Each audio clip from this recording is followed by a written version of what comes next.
My name is Hugh Borde.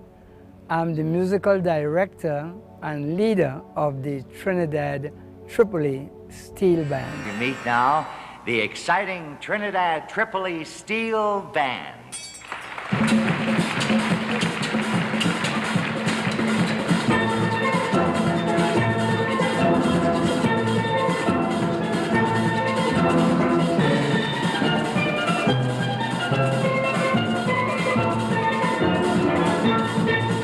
I've been playing this steel band for around 70 years, and I'm proud to be able to say that today.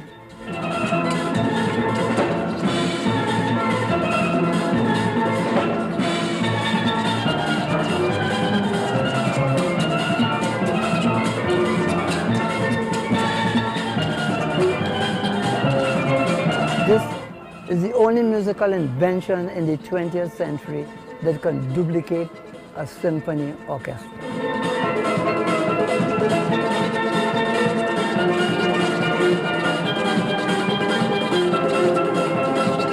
We were considered as vagabonds in those days. It was an instrument invented by the poor, underprivileged people. Through Liberace, we could have gone anywhere.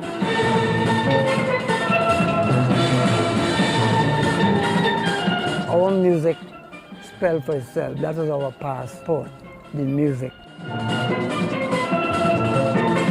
Nobody really did think that the steel band would have reached to where it is. We did the major TV shows in the country, the Ed Sullivan Show, Johnny Carson, Mike Douglas, Merv Griffin. We played with Bob Hope, Frank Sinatra, Dean Martin, Jerry Lewis. We made friends even with Elvis Presley when we played in Nashville, but I don't think there was ever an entertainer in the class of Liberace.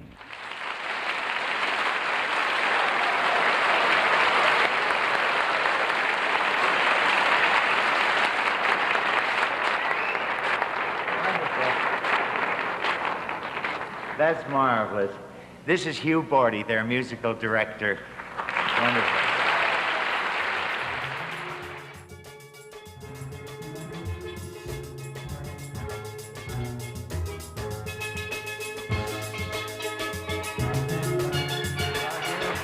I'm very proud to have you on tour with me, but there's just one thing I'm kind of curious about.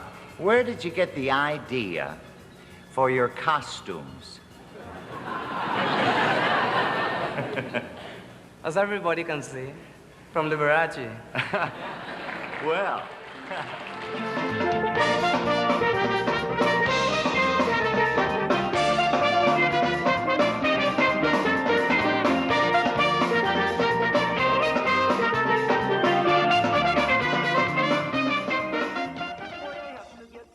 Our third nominee is Mr. Hugh Borde.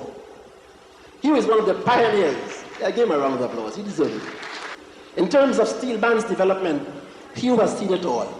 The iron band, the early pan tuning efforts, the feuding, the fight to establish the pan, the interferences by the police and the state, the use of the pan movement by the government of Trinidad and Tobago as a tool for nationalism, the different changes in the instrument, the development and progress of the steel band organization. Hugh has toured extensively the US, Europe, and the Caribbean, and has blended the pan with the piano of world-famous Liberace and other American entertainers. And pan has reached the ears of a greater multitude of music-loving patrons. Tonight we nominate Mr. Hugh Borde. He will come and take a bow.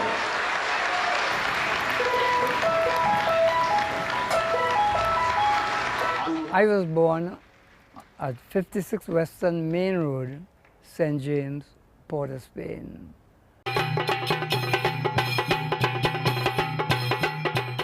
When I was a kid, I loved to play cricket and soccer, table tennis. I was an apprentice jockey. I was in everything in the line of sport. There were so many different things as boys that we did in our days. Our days had some good boy days, we call it. St. James in those days was the creative capital of Trinidad and Tobago. We had runners, limbo dancers, different, from any walk of life that you could think about in entertainment. St. James was the capital. The people, they were poor, but their minds were very, very peaceful. They loved to go to church on a Sunday morning and things like that. So we grew up in a good time, you know.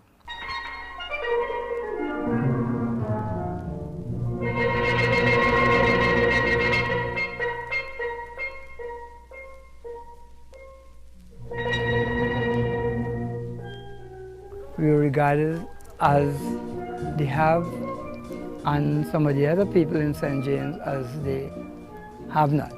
I love the classical music played by Mozart and Beethoven and so on. I was a five-year-old kid knocking around like all the other poor guys who tried the same thing with these little small milk cans or paint cans and pounding them with one stick. In those days, you're pounding with either a stone or a hammer to make something out of nothing. I can remember when I was about 6 or 7 years old, when I heard this guy by the name of Sonny Roach making pans that you play music on today, which you call the steel drums. But this all started with him, to my knowledge, with clim cans, paint cans, different type of garbage, small drums. We were one of the first middle-class people to come into the steel band era, where we saw this guy in a river in Bond Road, St. James, making the drums. He used to come to our window and asking me to give him do on the piano, do, re, and he will keep pounding and making noise by my mother's window. And when my mother had enough of it, she will come with a bucket of water and wet down Sonny Roach in those days. He made a song like, you know, music coming from the drums itself, but in those days it was only 5 notes. You could only play Mary Had a Little Lamb and things to that effect. We came into it as from the Borde family, and this is where the Lord Kitchener, one of our famous calypsonians, made a calypso. If the Bordes could play, who is we? So that is how the steel band started to get recognition from the Borde family, as they consider us to be a middle-class family. We used to wait till the guards gone to sleep at night and go and climb over the wall and steal the drums. That's how we used to get it, to steal it from SO Oil Company, Texaco, Shell. We go and steal them. The steel band around that time, we were considered as vagabonds in those days. If the police saw us playing the steel band, they will arrest us, whether it's in the yard. Next morning we face the magistrate. He will give us 6 months in jail just for playing the steel drum that you all marveling here about today. One of the most unusual and exciting sounds in the world is the music, in the world of music, is the sound of a steel drum. And the foremost masters of that Caribbean sound are my next guests. So please welcome the Trinidad Steel Band.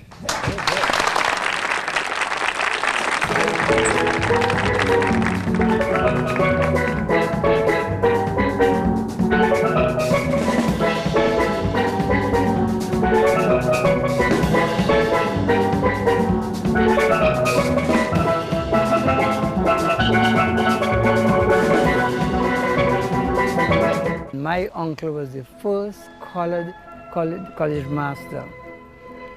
He thought it was a disgrace to come to our home because we played steel drums. And it's only when the steel band started to get recognized by the Music Association in Trinidad and Tobago, and competition held at Queen's Hall, he was the first to come to us and say he needs 6 complimentary tickets to see the shows at Queen's Hall. And from there on, steel bands started to get recognized. And then in 1950, we formed the first Steel Band Association in Trinidad and Tobago. When the steel band started to get recognition, the top oil drum companies in Trinidad and Tobago, Esso, Shell, Texaco, they started to sponsor the steel band. Our band, my band, we were sponsored by Esso, and Esso gave us our first tour.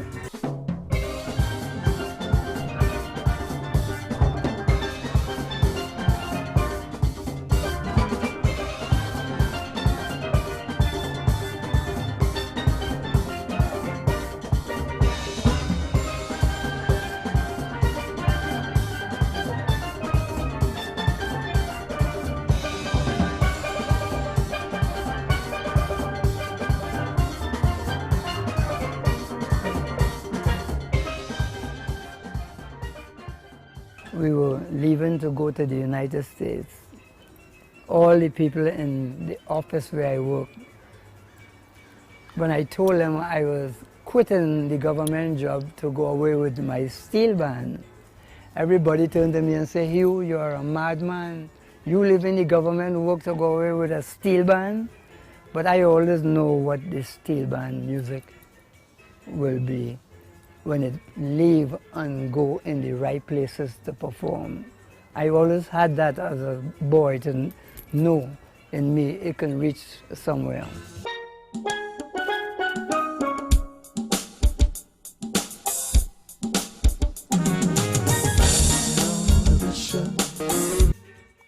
I owe most of the success of the Trinidad Tripoli Steel Band to Liberace.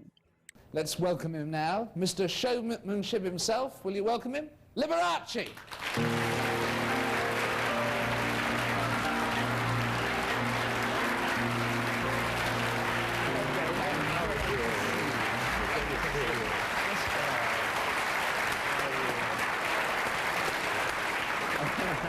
I saw the Trinidad Tripoli Steel Band. Well, explain to them about it. Well, You discovered them, didn't you? Yes, this is the group that I discovered at the Expo in Montreal, Canada in 1967. And they were so fabulous, they were the hit of the fair, really, that I invited them to tour with me. And they've been with me about 1.5 years. And they present one of the most exciting musical performances of its kind in the world of show business, I think, today.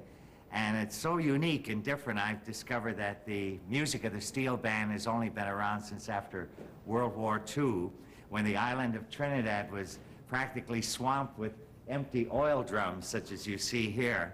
And the people of Trinidad put these oil drums to a very good use. At first they beat out rhythms on it, and then, as you notice, some of the drums are shorter than others. That changes the tone of the instruments. So I'd like you to hear how they sound individually, first of all. The basses sound like this. Those are the big drums.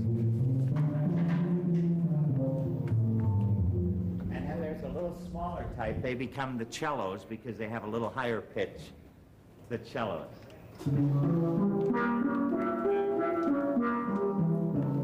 And then the ones that are sort of cut in half become the woodwinds.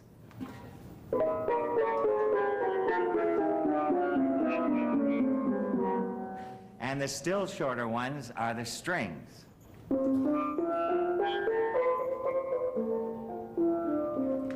Now, the way they would sound all together, I think, is best described in a very exciting number by Cacciaturian called The Saber Dance, conducted by their musical director, Mr. Hugh Borde.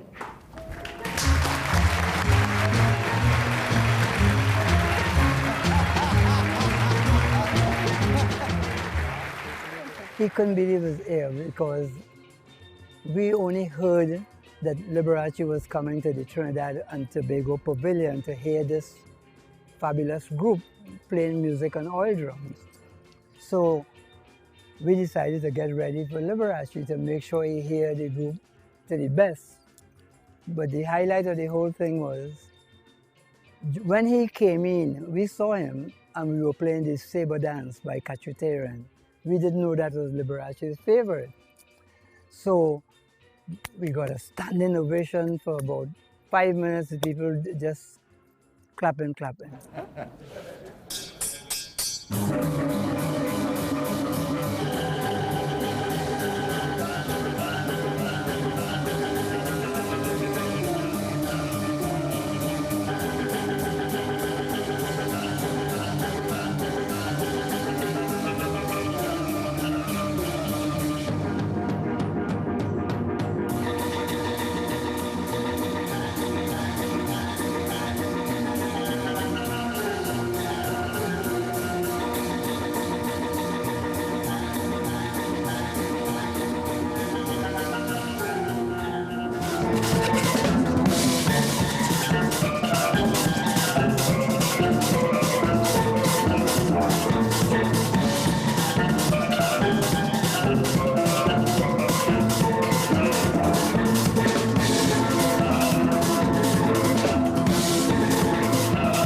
When Liberace called me after the performance and he said that he wanted us to go on tour with him, opening at the Amazon Theater in Los Angeles, I thought he was really making a joke, you know, not knowing that he was serious. About a month after, he said, okay, come on, come ahead.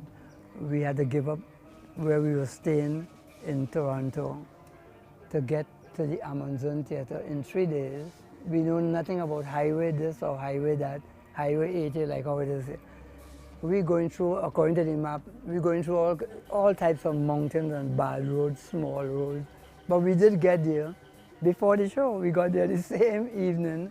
We reached in time to do a rehearsal with Liberace before we get on stage. And when we performed, I never forget, we did the overture from Poet and Peasant by Von Soupy. Oh, we got a standing ovation. It's unbelievable. The people wouldn't sit down, they keep clapping. When Liberace came on stage to play with us, he told them, he said, how would you all like me to take them on tour with me? That was it. And that is how we were given the tour with Liberace, the audience in the Amazon Theater in Los Angeles. I never forget that. And from there, it was it. Mike Douglas, the Ed Sullivan Show, all the top TV shows in the country. Then we did a showcase in Memphis, Tennessee. We made friends even with Elvis Presley when we played in Nashville. We played for him and he singing Love Me Tender. And we went through a little bit, I tell him, well, we're going to play it in our own Trinidad passion. Da da da da da da da da da da da. He started just jumping and he's singing and saying, Love Me Tender. And he started to dance and jump with the Love Me Tender. This was fun for him. The different rhythm of the calypso music, you see? It was wonderful.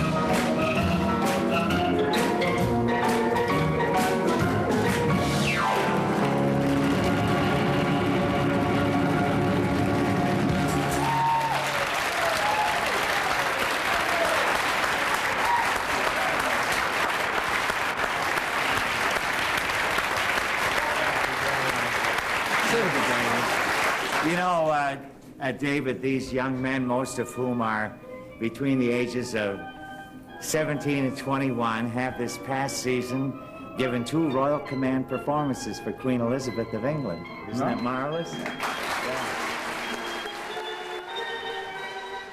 We had toured with different artists. We performed on different shows with different people. We played with Dionne Warwick. We played on with the Easter Seal Telethon with Bob Hope, Frank Sinatra, Dean Martin, Jerry Lewis. Well, he's the person who ran the Easter Seal Telethon.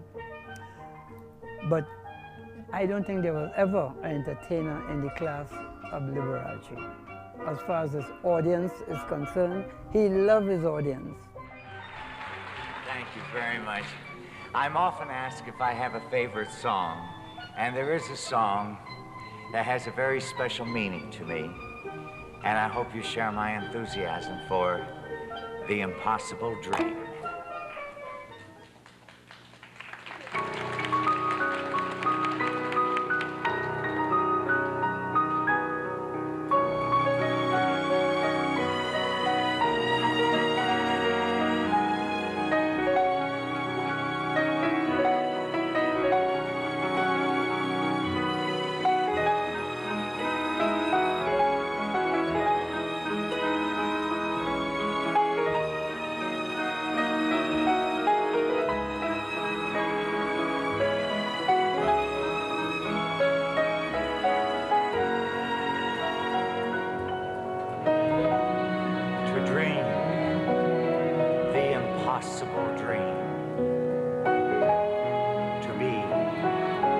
Better far than you are. To try when your arms are too weary. To reach the unreachable star. This is my quest, to follow that star, no matter how hopeless, no matter how far. To be willing to give when there's no more to give. To be willing to die so that honor and justice may live. And I know if I'll only be true to this glorious quest, that my heart will lie peaceful and calm when I'm laid to my rest.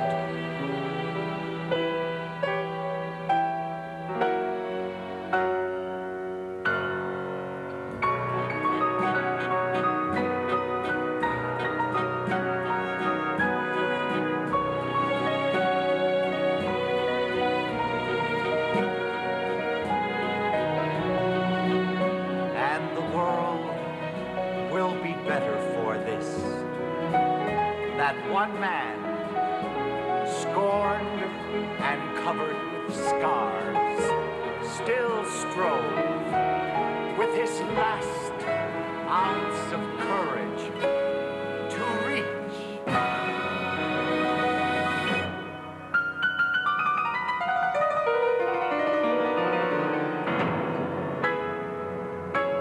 the unreachable star.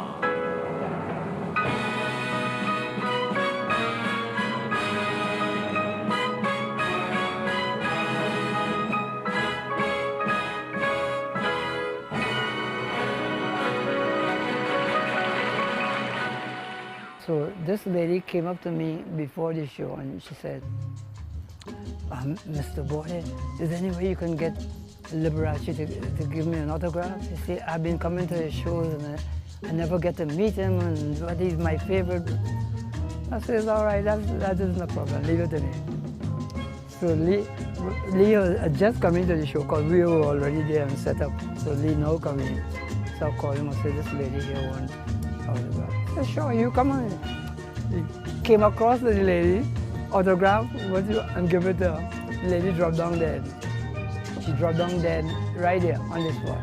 Dropped dead. Liberace will remain in his dressing room and sign the last autograph. He will never leave until he signs the last autograph for these people. No other entertainer will do that. Thank you very, very much. Through Liberace, we could have gone anywhere, and we got rooms in hotels, and in those days, was 7 rooms to put up for the whole band, and to get 7 hotel rooms in that time with 28 black people like us, it was very, I mean, it appears very, very difficult, but it wasn't difficult for us. We never got a problem. Up to this day, we never went through any type of problem racially in the United States of America. Even when we played in Alabama at the time when Governor Wallace was shot, I remember that clearly. Our music spelled for itself. That was our passport, the music.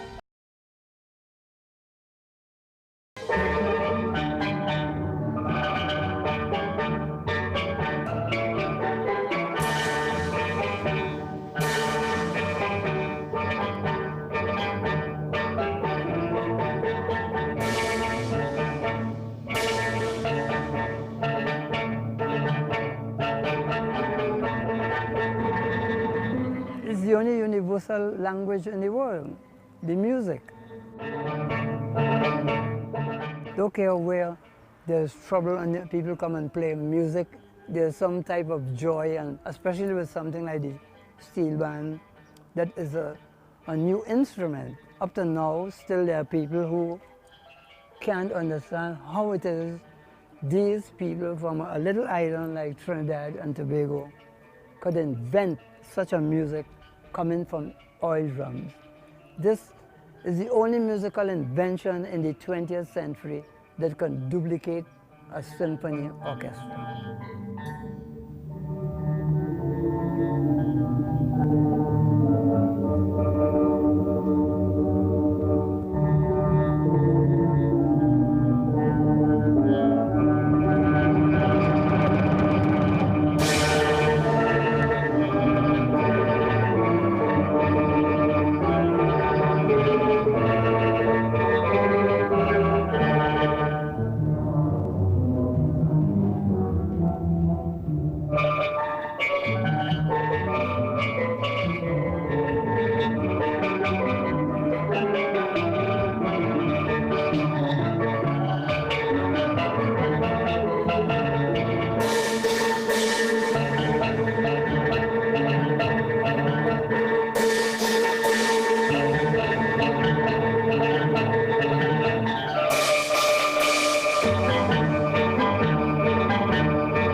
Anywhere we go, we are accepted, not only in this country, but all over the world. All over the world. The steel band music is starting to catch on. People are now getting to realize the importance of this new form of music.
We toured the United States on a bus that we bought in Toronto.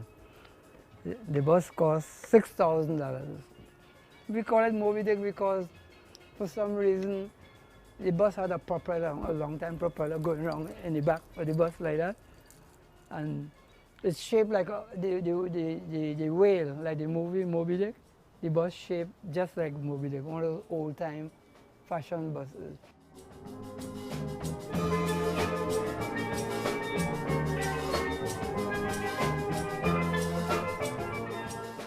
Moby Dick took us to so many different states on the Liberace tour. When we were leaving Toronto to come to Los Angeles, there was not much highways in those days, and we taking all type of small roads to get to Los Angeles. The heater went off, there was no heat, and it was very, very cold, it was freezing.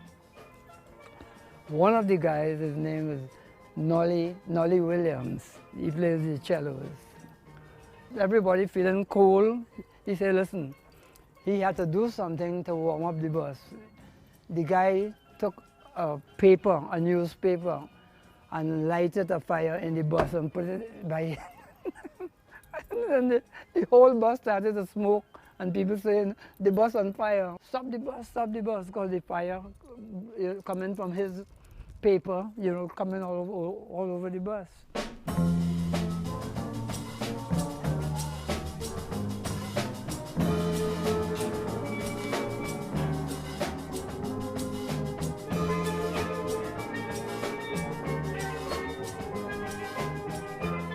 A matter of transporting the drums, what we did, we took the bass drums and the cello drums, not all the steel band, just the bass and the cello, and we bought straps for them, to just lap over and hold it together. So it was a very comfortable means of traveling. Instead of having to go under the bus all the time to take out these big drums, we had it on top.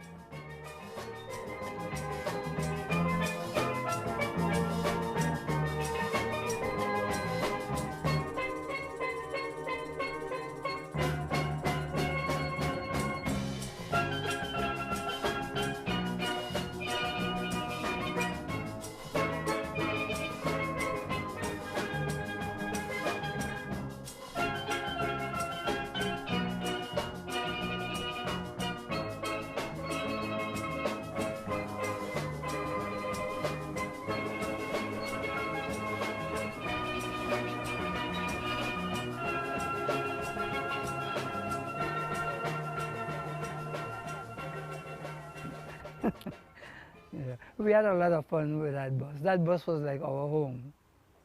That bus was like our home. We were coming from Philadelphia, some of them want to go back to the hotel because we had just performed at the Latin Casino in Cherry Hill, New Jersey. And the driver, one of the drivers who had hired, he wanted to go to a party. He don't want to come back to the hotel. So he was, in vexation, he pulled the bus off the road and ran straight into a tree. The bus cut in half. I don't know how nobody died. We were lucky. The bus cut, a tree cut that bus actually in half, and nobody died. I had signed a contract with Arc Song Studios in Toronto, and I could not have given up my contract to Warner Brothers because they wanted to record the band under Warner Brothers. They broke the petition. I didn't blame the guys for what happened because business like they didn't realize by signing with Warner Brothers, it would have been a completely different thing.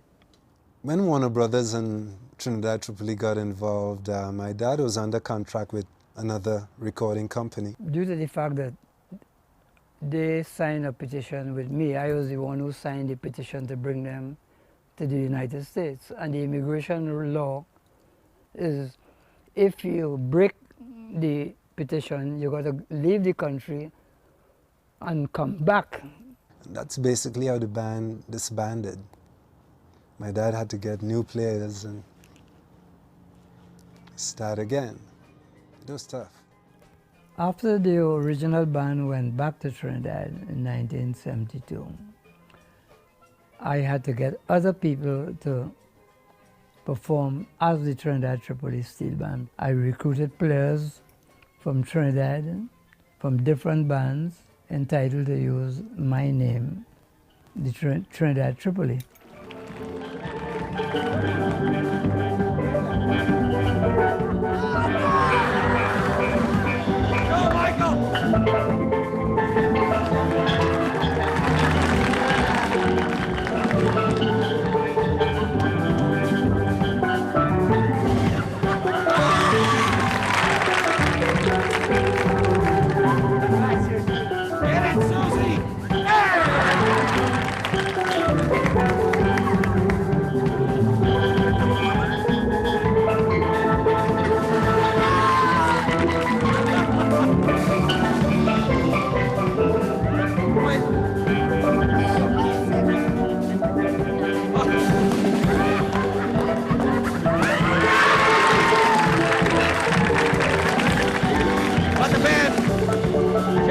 Doing another number for us. Okay, the Trinidad Steel Drum Band. We'll do another number for us. Then I sent for my family to come to the United States, and they took over as the Trinidad Tripoli Steel Band. This was started by one of my sons, Emil. I went to Trinidad that year for the carnival, and when I came back to the United States, I heard steel band music playing in my basement, not even knowing he had organized the children.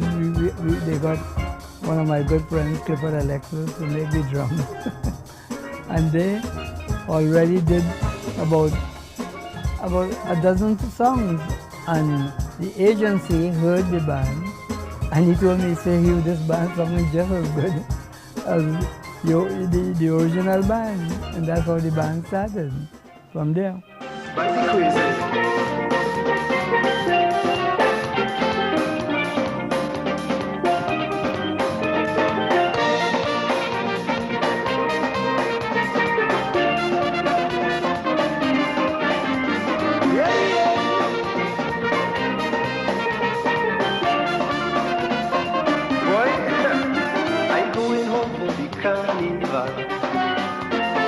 I can't miss the jam this year. I done booked my flight already. And everywhere we went, in the Minnesota State Fair, Las Vegas, we traveled all about, just as the original band did, except we traveled more, because they were there for the past nearly 40 years. We sort of jumped into some new rhythms and new sounds, you know, a new era, you know, and that's where the family version of the Trinidad Tripoli Steel Band changed. And this created quite a bigger impression with the family band than even the original band at the time. I just walked into mine in here with that sad look upon your face. Should have changed that stupid lock, should have made you leave your key. If I'd known for just 1 second you'd be back to bother me. Go on now, go, walk out the door, just turn around now. You're not welcome anymore. Once you go on, try to hurt me with goodbye. Did you think I'd crumble? Did you think I'd lay down and die? Oh no, that I will survive.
music, as we all know, is the universal language.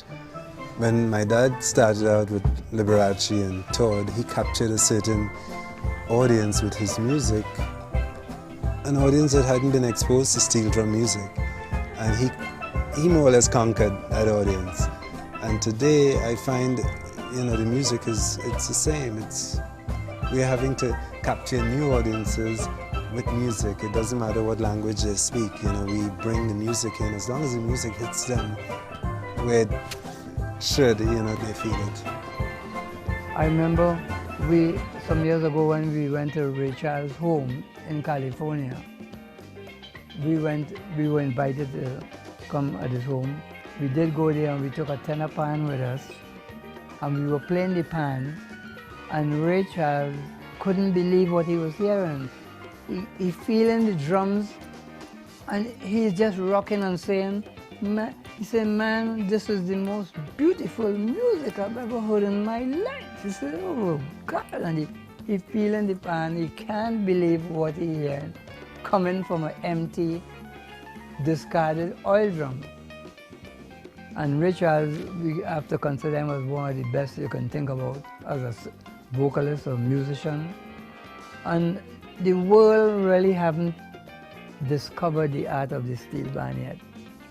Being a musician, you know, it's such a responsibility to speak to audiences through the music, through the presentations, through the performances. And I feel blessed to have come through a family that actually perform music for a living. It makes me feel proud to know I am one of the people who started this instrument as a boy, to see where it has reached today in the musical world.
This is one of my major achievements in this country, being the first and the only Trinidadian musician to receive a Medal of Merit by a United States President, Ronald Reagan, 1987.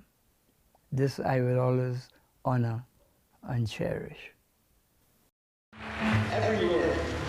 Every year since his sojourn in the U.S., Hugh has returned to Trinidad to play, to learn, to give Trinidadians the benefit of his rich organizational expertise, and to judge the various steel band competitions. Through his knowledge of the market, many foundmen today have gained jobs overseas. Many foundmen hold prominent positions in cities worldwide, and the band has reached the ears of a greater multitude of music-loving patrons. Tonight we nominate Mr. Hugh Borde. Please help us, you come into the ball.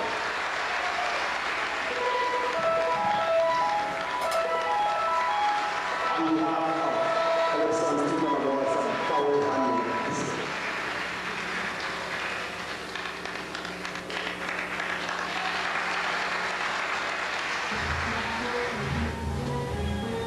I must thank first the members of the Steel Band and Calypso Awards Committee, Mr. Billy Fugaro and Joe Brown.